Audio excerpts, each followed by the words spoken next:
வணக்கம். Today Nifty 50 analysis நம்ம பார்க்க போகிறோம். இப்போ நிஃப்டி 50 அனாலிசிஸில் நம்ம என்ன முக்கியமான விஷயம் பார்க்க போகிறோம்னா, இதில் நடக்க போகிறது என்னன்றதை நம்ம ஒரு ஹிஸ்டாரிக்கல் அனலைஸ் பண்ண போகிறோம். நடக்க போகிறது என்னன்னு சொல்கிற அளவுக்கு மார்க்கெட் எக்ஸ்பீரியன்ஸ் எனக்கு இல்லைனாலும் ஹிஸ்டாரிக்கலாக அனலைஸ் பண்ணி என்ன சொல்லியிருக்கு ஹிஸ்ட்ரி அப்படின்னு சொல்லிட்டு, இப்போது இது ஒரு ட்ரெண்டு, ஓகேங்களா. இது டவுன் ட்ரெண்டு. அப்போது இது அப் ட்ரெண்டுன்னு நம்ம சொல்ல முடியாது. என்ன காரணம்னா, இந்த டவுன் ட்ரெண்டுக்கு ஒரு கவுண்டர் ட்ரெண்ட் திருப்பி கீழே தான். ஸோ இந்த ஓவரால் டவுன் ட்ரெண்டில் நிறைய கவுண்டர் ட்ரெண்ட்ஸு நிறைய வரும். இந்த மாதிரி lot of counter trends. So இந்த கவுண்டர் ட்ரெண்ட்ஸ் எல்லாம் எப்போ அப் ட்ரெண்டாக மாறும் அப்படின்றத நம்ம நிஃப்டியில் முக்கியமாக நம்ம கவனிக்கணும். எந்த ஒரு சார்ட் பேட்டர்னாலும் அது நம்மளுக்கு ட்ரெண்டு கவுண்டரா இல்லை அப் ட்ரெண்டு ஸ்டார்ட் ஆகிடுச்சா, சரி நியூ ட்ரெண்டு, டவுன் ட்ரெண்டுக்கு அப்புறம் அப் ட்ரெண்ட் வரலாம், அப் ட்ரெண்டுக்கு அப்புறம் டவுன் ட்ரெண்ட் வரலாம், அதை சொல்ல முடியாது. ஸோ நம்ம இது தான் அந்த இதில் ஹிஸ்டாரிக்கலாக அனலைஸ் பண்ண போகிறோம். இதுக்கு நிறைய பேக்கில் நம்ம போக வேண்டியது. ஸோ 2000 முக்கியமாக நம்ம பார்த்தோம்னா இதுதான் இப்போ நிஃப்டி இப்போ இருக்கிற மாதிரியே இருக்குது பாருங்களேன். நம்மளுக்கு பார்த்தோம்னா ஓரளவு தெரியும். இப்படி திருப்பி இப்படி தான் போகுது ட்ரெண்டு, சரிங்களா. இப்போது இப்போ 2000 ஆரம்பித்தது 2002 வரைக்குமே உங்களுக்கு கன்ஃபர்மேஷனே கொடுக்கல. ஒரு 2 வருஷம் ஒரு கன்சால்டேஷனில் இருந்திருக்கு. அதுவும் எப்படி ஒரு கன்சால்டேஷன், சரிங்களா. ரொம்ப ஒரு மோசமான ஒரு ட்ரெண்ட் இது. இதில் நம்ம மாட்டினோம்னா நம்ம போட்ட காசு இருக்கிறது ரொம்ப கஷ்டமாகும். என்ன காரணம்னா பார்த்திங்கன்னா, உங்களுக்கு ஒரு ஸ்குவீஸ் ஆகிட்டே சுருங்கிக்கிட்டே போயிட்டு தான் வெடிக்குது. அப்போது இவ்வளோ 2 வருஷம் ஒரு நில் ரிட்டன் ஒரு நெகட்டிவ் ரிட்டன். ஸோ ஆவரேஜ் பண்ணால் ஒரு நில் ரிட்டனில் இருக்கும். ஏன்னா ஆவரேஜ் பண்ண குறைச்சிட்டே இருக்கும். நீங்கள் பல்காக ஒரே டயத்தில் வாங்கியிருந்தீங்கனாலும் உங்களுக்கு ஒரு நெகட்டிவ் ரிட்டனில் தான் இருந்திருக்கும். ஸோ இதில் நம்ம என்ன பார்க்க போகிறோம்னா, 2 வருஷத்தில் இப்போ ஃபஸ்ட்டு ட்ரெண்டு இப்போ இந்த இடத்த பாருங்களேன். இந்த இடத்துல இப்போ நிஃப்டி இருக்கிறதையும் இந்த இடத்தையும் நல்லா வாட்ச் பண்ணி பாருங்கள். என்ன ஒரு ஒற்றுமை அப்படின்னு பார்த்துக்கிட்டோம்னா, இதில் பாருங்கள், உங்களுக்கு மோஸ்ட்லி இந்த சார்ட்டில் எல்லாமே எத்தனை கேண்டில்ன்றது சும்மா ஒரு கவுண்ட் பண்ணி சொல்கிறேன், நீங்களே தெரிஞ்சு. கிட்டத்தட்ட இதில் ஒரு 38 பார் இருக்குதுன்னு வச்சுக்கோங்களேன். இது 38 பார் இருக்குன்னா இதில் 9 பார் தான் க்ரீன், ரெட்டு. அது எல்லாமே பார்த்திங்கன்னா ஒரு சக்கர் வேவ்னு சொல்லுவாங்க. அது சக்கர் வேவ்னால் இதில் காசு பிடிக்கிட்டு போயிடும் நம்மக்கிட்ட. இந்த சக்கர் வேவ் மோசமானது. இந்த இடத்துல போய்ட்டு நம்ம இன்வெஸ்ட் பண்ணும்போது நம்மளோட இன்வெஸ்ட்மெண்ட் எல்லாமே பாதிக்கப்படும். அது ரொம்ப கேர்ஃபுல்லாக இந்த நேரத்தில் நம்ம இன்வெஸ்ட்மெண்ட் எதில் பண்ணணும் பண்ணக்கூடாதுன்றது தெரிஞ்சு ரொம்ப கேர்ஃபுல்லாக இருக்கணும். ஸோ இந்த இடம் தான் அந்த இடம், சரிங்களா. அந்த இடத்த நல்லா வாட்ச் பண்ணிக்கோங்க. உங்களுக்கு ரொம்ப முக்கியமாக தேவைப்படும் அந்த இடம், சரிங்களா. நெக்ஸ்ட்டு பார்த்துட்டோம்னா, இந்த ட்ரெண்டு எப்போ ஒரு லாங் டைமில் ஒரு கன்சால்டேஷன் வருதோ நம்ம அது வரைக்கும் வெயிட் பண்ணணும். இதில் பாருங்கள், எத்தனை தடவை உங்களுக்கு ஒரு டவுன் ட்ரெண்டு பாருங்கள். நம்மளுக்கு எவ்வளோ டவுன் ட்ரெண்டு திருப்பி திருப்பி திருப்பி உங்களை வெயிட் பண்ண வச்சுட்டு அதுக்கப்புறம் எப்போ ஒரு கன்சால்டேஷன் ஆகுதோ அப்போ தான் நீங்கள் இன்வெஸ்ட்மெண்ட் பண்ணணும் அப்படின்றது இந்த ஹிஸ்ட்ரி சொல்லுது. ஸோ ஃபஸ்ட்டு ஒரு டவுன் ட்ரெண்டு ரொம்ப நேரம் இருக்குன்னா ஒரு கன்சால்டேஷன் வந்தால் மட்டும்தான் இது ஒரு அப் ட்ரெண்டு, ஓகேங்களா.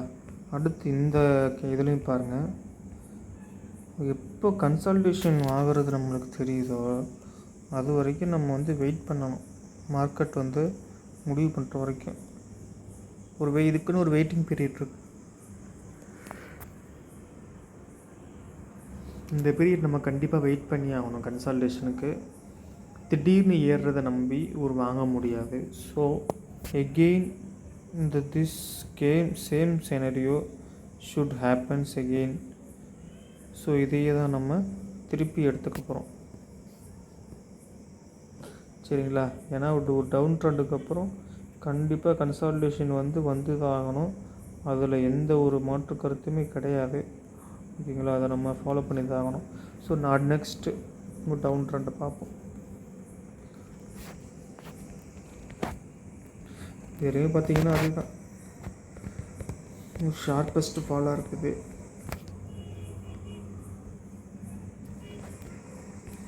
அடுத்து இந்த இதை பாருங்கள். சேம் டவுன் ட்ரெண்டு எங்கே கன்சால்டேஷன் லாங் டேர்மில் நடக்குதோ அது வரைக்கும் நம்ம வெயிட் பண்ணியே ஆகணும். நம்மளோட பொறுமையை சோதிக்கிறாங்க. ஸோ இன்வெஸ்டர்ஸ் வந்து இந்த மாதிரி சக்கர் வேவ்ஸ் இப்போ நிஃப்டி எப்படி இருக்கோ அதை வந்து நம்ம நம்பிடக்கூடாது. அது வந்து ரொம்ப தெளிவாக தெரியுது. ஸோ ஒரு டவுன் ட்ரெண்டுக்கு அப்புறம் ஒரு கன்சால்டேஷன்றது இம்பார்ட்டண்ட். செகண்ட் டைம் 3 தடவை கன்ஃபார்ம் ஆகிருக்கு. அடுத்ததில் இந்த டவுன் ட்ரெண்ட் இதுலேருந்து பார்த்தீங்கன்னா நீங்கள் ஒரு கன்சால்டேஷன் கண்டிப்பாக நடந்திருக்குன்னு சொல்லலாம்.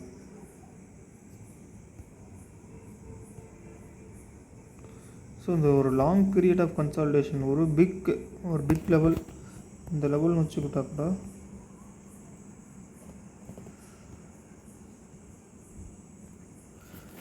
ஒரு கன்சால்டேஷன் டவுன் ட்ரெண்டுக்குன்றது ரொம்ப டைம் இழுக்கும்.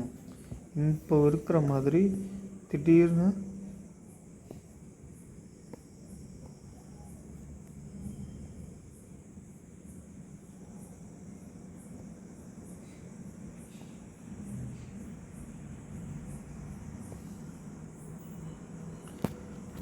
ஸோ இப்போ இருக்கிற மாதிரியே பாருங்கள், ஒரு கேப் அப்பில் ஓப்பன் ஆகிறது எல்லா ஸ்கேனரியும் இதில் தெரியுது. இப்போ நிஃப்டி வந்து தற்சமயத்துக்கு ஏறக்குறைய இப்படி தான் இருக்குது, இப்படி போயிட்டுருக்கு. இப்படி போயிட்டுருக்கும்போது நம்ம வந்து இந்த ஒவ்வொரு நாளும் வந்து எவ்வளோ கேப் அப்பு, நோ டவுன் ட்ரெண்டுங்க. இந்த இதில் ஃபுல்லாகவே பார்த்திங்கன்னா டவுன் ட்ரெண்டே கிடையாது. ஸோ அதாவது எந்த டேலையுமே நீங்கள் செல் பண்ணவே தேவையில்லை, வாங்கிக்கிட்டு இருக்கலாம். அப்போ இதை வந்து நம்ம எப்படி ட்ராப் பண்ணுறது அப்படின்றத நம்ம கடைசியாக நான் சொல்கிறேன் எப்படின்னு. அதை கண்டிப்பாக நீங்கள் எல்லாமே தெரிஞ்சுக்கிட்டு தான் ஆகணும். என்ன காரணம்னா நம்ம இவ்வளோ தூரம் சொல்லிவிட்டு அந்த விஷயத்தை கண்டிப்பாக நம்ம சொல்லியே தான் ஆகணும். ஓகேங்களா? So second time 4th time இந்த கன்சல்டேஷன் கன்ஃபார்ம் ஆகிருக்கு. இதுக்கப்புறம் இது வந்து ஒரு எக்ஸப்ஷனல் கேஸாக இருக்குது. இது வந்து ஒரு ஃப்ளாட் கரெக்ஷன் மாதிரி தெரியுது. ஸோ எகெயின் இப்போ நடக்கிறது தான் திருப்பி நடக்குது. ஆனால் இந்த இடத்துல ஒரு ரிவர்சல் காமிச்சிருக்கு, ஒரு ஷார்ப் ரிவர்சல். திருப்பி நிறைய இடத்துல ஒரு பிபிவின்னு நிறைய பார்த்திங்கன்னா உங்களுக்கு ஒரு சக்கர் வேவ் நிறைய வந்துக்கிட்டே இருக்குது. சக்கர் வேவ் பார்த்தோம்னா இது நிறைய கிட்டத்தட்ட இதுலேயே 1 2 3 இந்த 3 முறை ஒருத்தர் ஏமாந்துட்டுருக்கணும். அப்போ 2015 கரெக்ஷன் வந்து 2016 ஒரு வருஷம் கரெக்ஷன் இருந்திருக்கு. நம்ம என்ன நினச்சிட்ருப்போம், நம்மளோட மைண்ட் செட் பாருங்களேன். ஃபஸ்ட்டு ஒரு ஃபால் வந்திருக்கும், திடீர்னு ஒரு அப் ட்ரெண்ட் வரும்போது ரீட்டெய்லர்ஸ் நிறைய பேர் வருவாங்க. ரீட்டெய்லர்ஸ் வந்து பை பண்ணுவாங்க, இன்ஸ்டியூஷன் செல் பண்ணுவாங்க. அப்போ என்ன ஆகும்னா உங்களுக்கு ரீட்டெயிலர்ஸ் தலையில் கட்டிட்டு போயிடுவாங்க எல்லாத்தையும். ஓகேங்களா? ஃபஸ்ட்டு இப்படி வந்தோடனே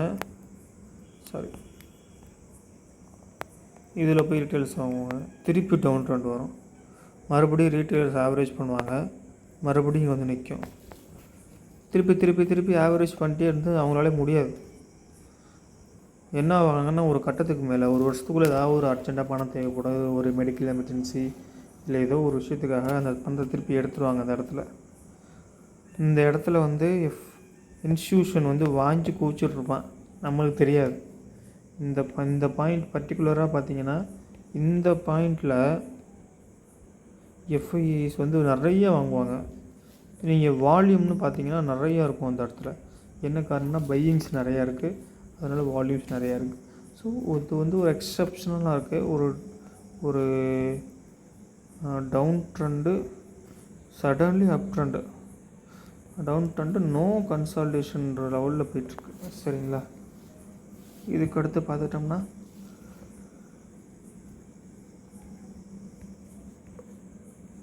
இப்போ ரீசெண்டாக நடந்த கரெக்ஷன் பாருங்கள். இப்போ நடக்கிறது மாதிரி தான் ஏற்குறைய நடக்குது. ஸோ நம்ம கன்ஃபர்மேஷனுக்கு செக் பண்ணிடுவோம். ஸோ இப்படி முடிஞ்சோடனே எல்லாருமே போயிட்டு இதில் பாருங்கள், ஒரு ஃபுல்லாக gap plus long green candle all day. இதுக்கும் அது பொருந்தும், இதுக்கும் பொருந்தும். சரிங்களா?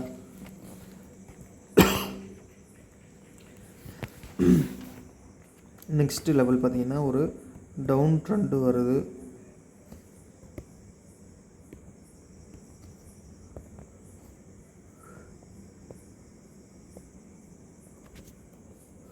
ஒரு டவுன் ட்ரெண்ட் வருது, திருப்பி டைரெக்டாக நோ கன்சாலிடேஷன், ஒரு அப் ட்ரெண்ட்